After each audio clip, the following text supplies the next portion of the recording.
Audio Jungle.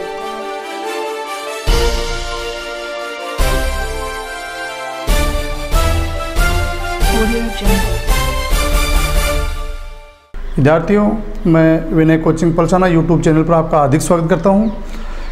पिछली class को मैं जोड़ते हुए आगे बढ़ रहा हूं। पिछली क्लास में हमने व्यंजन संधि कंप्लीट कर ली थी। अब मैं विसर्ग संधि के बारे में आपको जानकारी दूंगा। तो चलिए विद्यार्थियों, विसर्ग संधि पढ़ते हैं आज।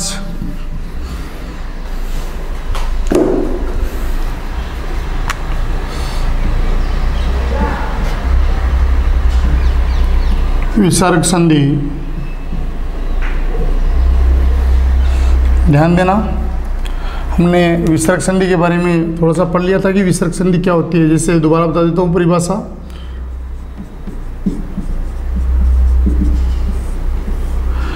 विसर्ग के बाद या तो स्वर आ जाए या व्यंजन आए। विसर्ग के बाद धन से पहले विसर्ग आएगा, विसर्ग के बाद या तो आएगा स्वर या आएगा व्यंजन। तो इनके योग होकर जो परिवर्तन होगा, मेल और मेल के बाद में जो विकार आएगा, उसी विकार का नाम ही क्या है? विसर्ग संधि है। क्या नाम है उसका? विसर्ग संधि। विसर्ग के साथ स्वर का योग होगा, विसर्ग के साथ व्यंजन का योग। इन दोनों के योग होने से जो परिवर्तन होता है, जो विकार होता है, उसी विकार का नाम ही क्या है? विसर्ग संधि है। तो विद्यार्थियों, विसर्ग संधि के हम कुछ नियम पढ़ेंगे यहाँ पर। तो सबसे पहले नियमानुसार चलते हैं। नियम नंबर 1, ध्यान दें। यदि विसर्ग से पूर्व अ हो, विसर्ग हो और विसर्ग से पहले वाले वर्ण में अ स्वर की मात्रा हो, यानी अ स्वर हो, और विसर्ग के बाद पहले कौन हो? अ। विसर्ग के बाद किसी भी वर्ग का यानी कै वर्ग है? च वर्ग, ट वर्ग, त वर्ग और प वर्ग। किसी भी वर्ग का या तो तीसरा वर्ण या चौथा वर्ण या पांचवा वर्ण। ध्यान देना, हमने वर्ग पढ़े थे। जैसे कै वर्ग पढ़ा है हमने, च वर्ग पढ़ा है हमने, ट वर्ग भी पढ़ा है हमने, और त वर्ग और प वर्ग।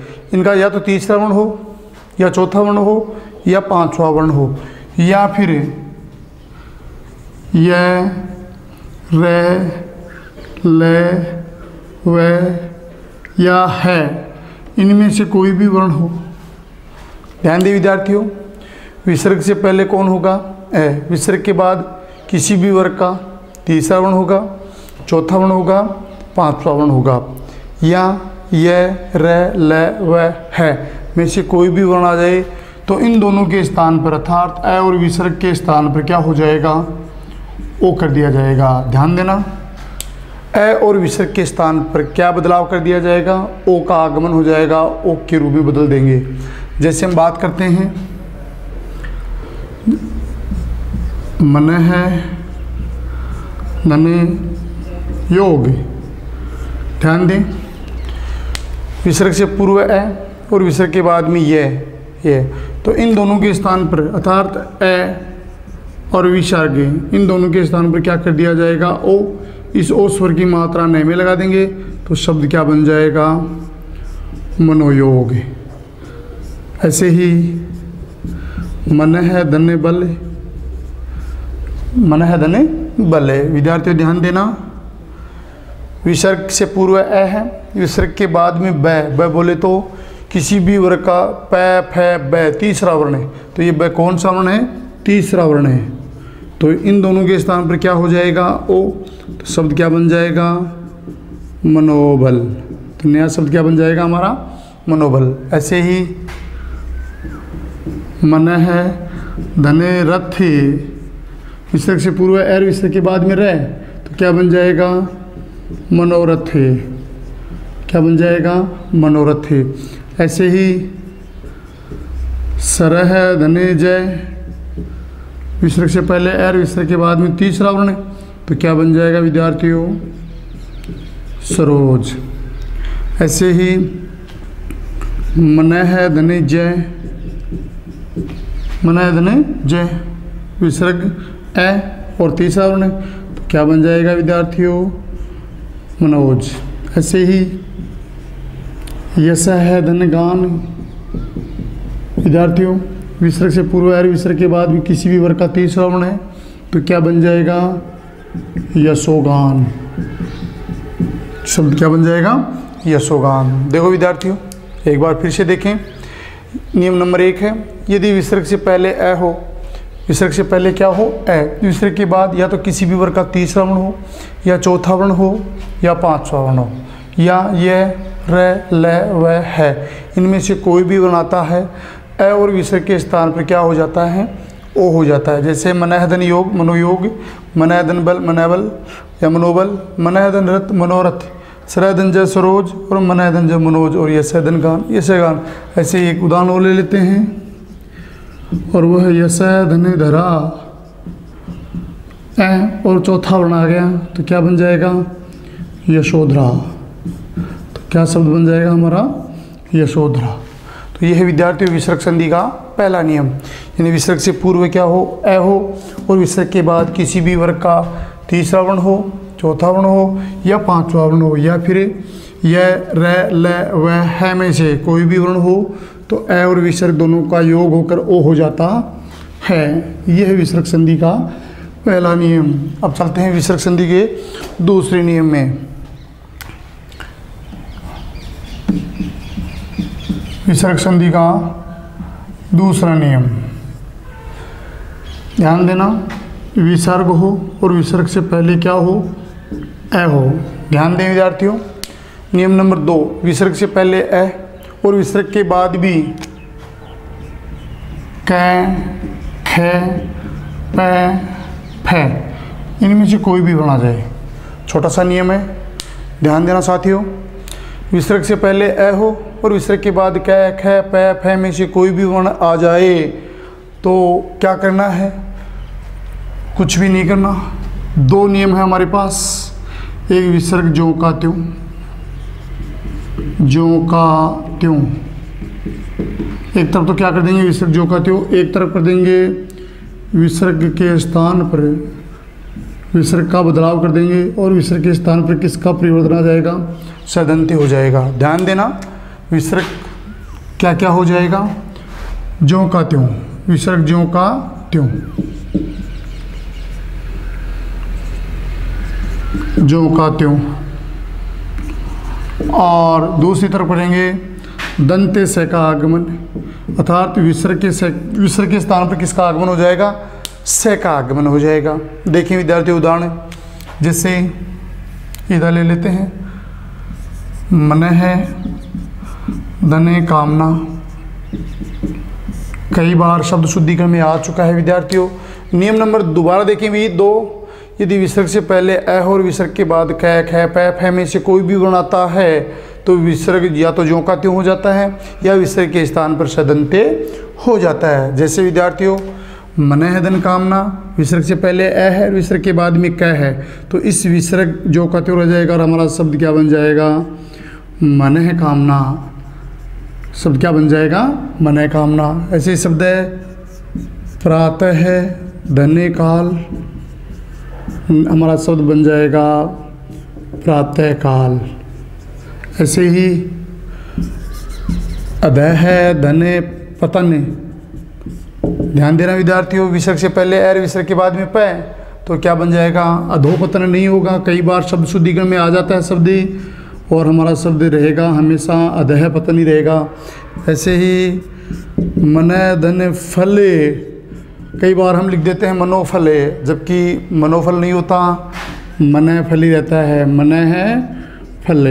ऐसे विद्यार्थियों अंतः धने करणे, ध्यान देना विद्यार्थियों, विसर्ग से पहले एर, विसर्ग के बाद कै, तो विसर्ग ज्यों का त्यों और हमारा शब्द क्या बन जाएगा, अंतःकरणे। हमारा शब्द क्या बन जाएगा, अंतःकरणे। एक नियम तो ये है कि विसर्ग ज्यों का त्यों हो रहता है, अर्थात विसर्ग में कोई परिवर्तन नहीं होता। एक नियम यह है कि विसर्ग के स्थान पर से का आगमन, कौन सा से, दंत्य से। देखिए विद्यार्थियों नमः धन्यकार। विद्यार्थियों परिवर्तन कुछ भी नहीं है। यहाँ पर विसर्ग से पूर्व है, हर विसर्ग के बाद में क है। यहाँ विसर्ग से पूर्व है, हर विसर्ग के बाद में क है। यहाँ विसर्ग जो का त्यों रह गया, लेकिन यहाँ विसर्ग को समय बदल देंगे और हमारा शब्द क्या बन जाएगा, नमस्कार। हमारा शब्द क्या बन जाएगा, नमस्कार। ऐसे शब्द विद्यार्थियों पूरा है धन्यकार, ये एक बार आ चुका है शब्द, और हमारा शब्द क्या है, पुरस्कार। ऐसे ही शब्द है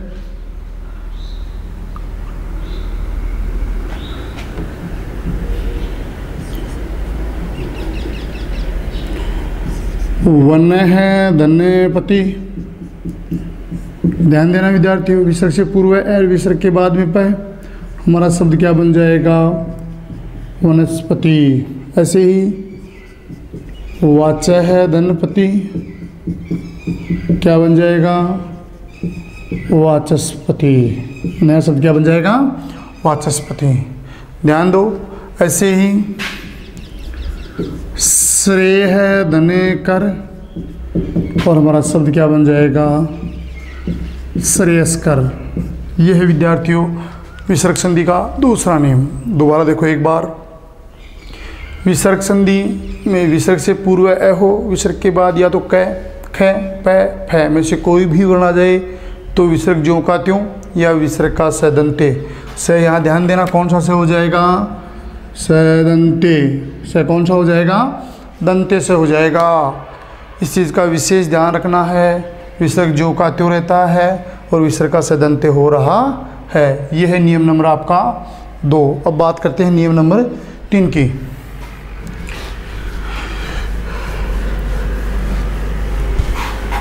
चलो विद्यार्थियों नंबर 3 नंबर का नियम लेते हैं। जो पहला नियम जिसके याद है वो तीसरा नियम भी याद कर सकता है। नियम नंबर 3,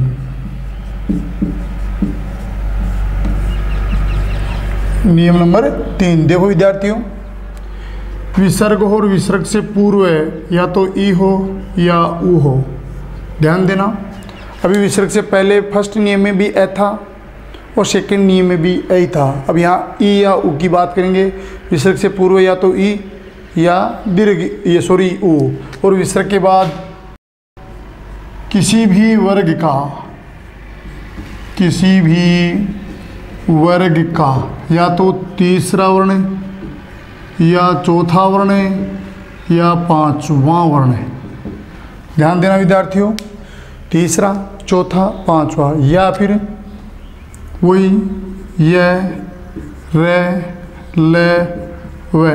ध्यान देना विद्यार्थियों, यहाँ रे नहीं आएगा तो ये, व, ले है, या कोई भी यहाँ स्वर और जोड़ देंगे विद्यार्थियों।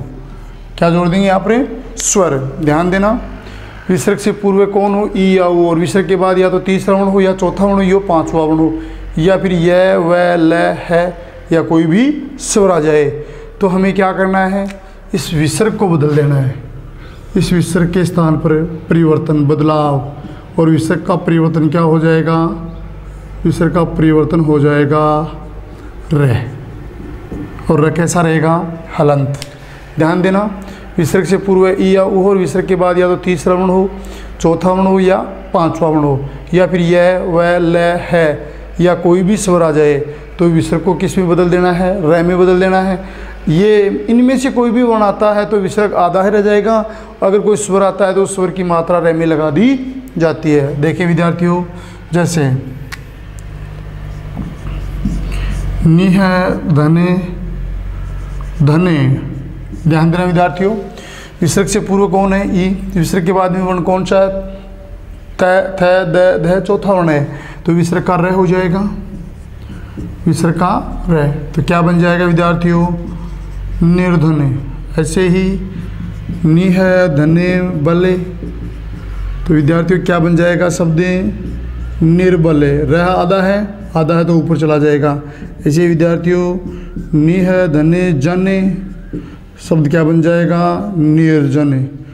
ऐसे विद्यार्थियों नि है धने याते, क्या बन जाएगा, निर्यात। शब्द क्या बन जाएगा, निर्यात। अब बात करते हैं कोई स्वर आ जाए तो है, तो नि है धन आशा।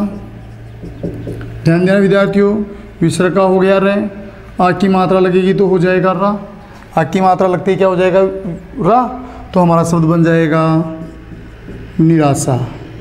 ऐसे ही नि है धन्य उपाय।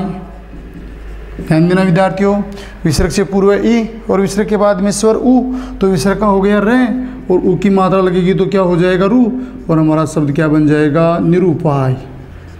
शब्द क्या बन जाएगा निरूपाय। अब ऐसे बात करते हैं, जैसे दु है धन्य जन, विसर्ग से पूर्व उ तो क्या बन जाएगा दूरजन। ऐसे ही दु है धन्य बल, विद्यार्थियों क्या बन जाएगा दुर्बल। ऐसे विद्यार्थियों दु है धन्य आचार, स्वर आ जाएगा तो विसर्ग का हो गया रे, आ की मात्रा लगाएंगे तो क्या हो जाएगा रा, हमारा शब्द बन गया दुराचार। ऐसे ही है दु है धन्य उपयोगी, विद्यार्थियों स्वर आ गया है, विसर्ग का रे हो जाएगा, शब्द क्या बन जाएगा दुरुपयोग। क्या बन जाएगा, ऐसे ही दु है धन्य उ है, तो विद्यार्थियों क्या बन जाएगा दुरु है। क्या बन जाएगा दुरु है। ध्यान देना एक बार फिर से, यदि विसर्ग से पूर्व ई या उ और विसर्ग के बाद किसी भी वर्ग का तीसरा या चौथा या पांचवा या ये व ल है या कोई भी स्वर आ जाए तो विसर्ग का र हो जाता है। यह है नियम नंबर 3। देखो विद्यार्थियों, जैसे विसर्ग से पहले ई है और विसर्ग के बाद में ध है, चौथा वर्ण आ गया तो विसर्ग का हो गया रे और शब्द क्या बन गया हमारा निर्धन। हमारा शब्द क्या बन गया निर्धन। हमारा शब्द क्या बन गया निर्बल। शब्द है निर्जन, निर्यात, निराशा, निरूपाय, दूरजन, दूरे बले, दुराचार, दुरुपयोग और दुरु है। ये हमारे शब्द बन गए। अब बात करते हैं इसी नियम में एक उपनियम और है विद्यार्थियों। देखते हैं, उसी उपनियम की बात करता हूँ मैं यहाँ पर। हमारे सामने नियम वैसा का वैसा ही है, उपनियम क्या है दो देखना है विद्यार्थियों। देखो मैंने यहाँ रे को छोड़ दिया है, इसी का उपनियम ले लेते हैं। यहाँ पर मैं उपनियम लिख देता हूँ, उपनियम। और उपनियम क्या है वो देखिए, यदि विसर्ग से पूर्व है वही ई या उ जो ऊपर दिया हुआ है और विसर्ग के बाद र आ जाए, कौन आ जाए र। ध्यान देना विद्यार्थियों, यहाँ हमने र को छोड़ दिया था, यहाँ ले लिया है मैंने इस र को। अब विसर्ग से पूर्व ई या और विसर्ग के बाद भी कौन आ जाए र, तो हमें बदलाव करना है। क्या करना है, इन दोनों के स्थान पर, जैसे ई आ गया तो इसके स्थान पर तो कर देंगे दीर्घ, इसको बदल देंगे दीर्घ उ में, और इस विसर्ग को कर देंगे लोप। विसर्ग का क्या कर देंगे लोप। ध्यान दें, अगर ई है तो इसको बदल देंगे दीर्घ में, अगर उ है तो इसको बदल देंगे दीर्घ उ में, और विसर्ग का कर दिया जाएगा लोप और रह अपनी जगह वैसे रहेगा। जैसे विद्यार्थियों नि है धन्य रोग।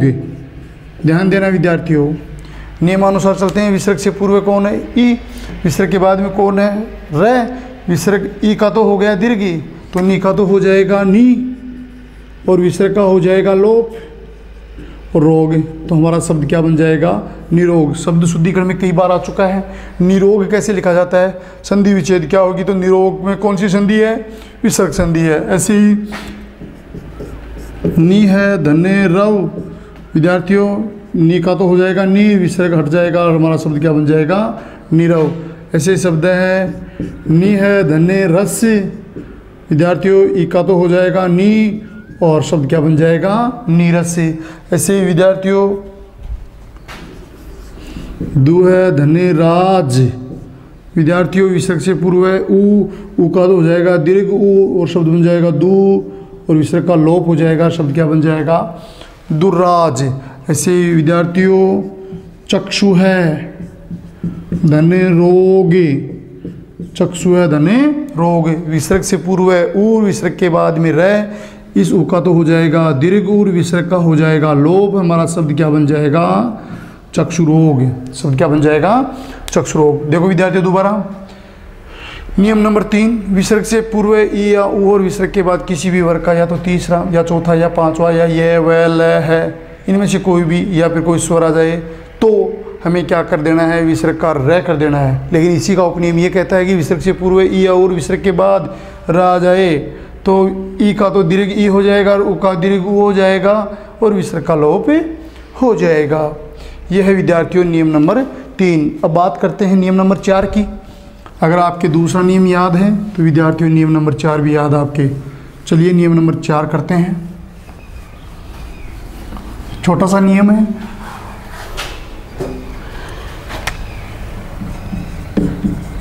नियम नंबर 4, यदि विसर्ग से पूर्व ई या ऊ हो, ध्यान देना विद्यार्थियों, विसर्ग से पूर्व क्या हो, ई या ऊ हो, और विसर्ग के बाद कै, खे, पे और फे इनमें से कोई भी वर्ण आ जाए।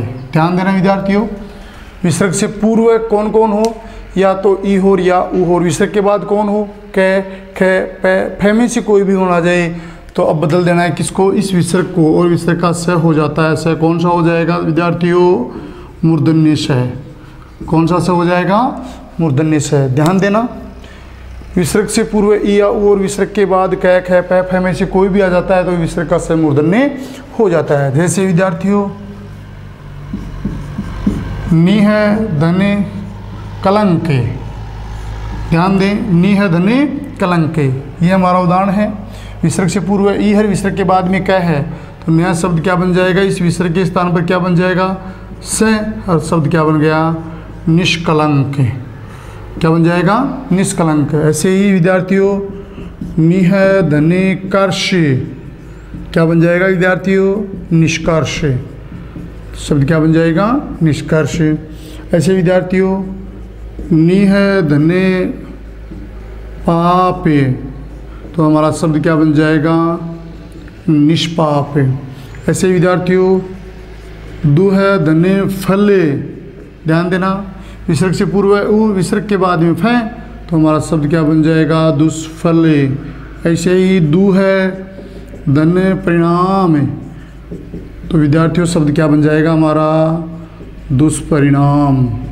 हमारा शब्द क्या बन जाएगा, दुष्परिणाम। ऐसे विद्यार्थियों एक शब्द ले लेते हैं, आवि है धने कार्य।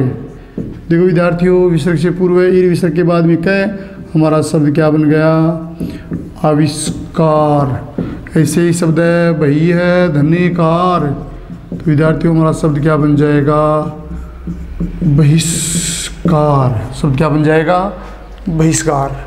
तो ये है नियम नंबर आपका 4। विसर्ग से पूर्व कौन हो, ई या ऊ, और विसर्ग के बाद भी कौन हो, कै, खे, पे, फे हो, तो विसर्ग का स मूर्धन्य हो जाता है। जैसे हमारे सामने शब्द बना है निष्कलंके, जैसे हमारे सामने शब्द बना है निष्कर्ष, जैसे हमारे सामने शब्द बना है निष्पाप, जैसे हमारे सामने है दुष्फल, जैसे हमारे सामने है दुष्परिणाम, जैसे हमारे सामने है आविष्कार, और हमारे सामने है बहिष्कार।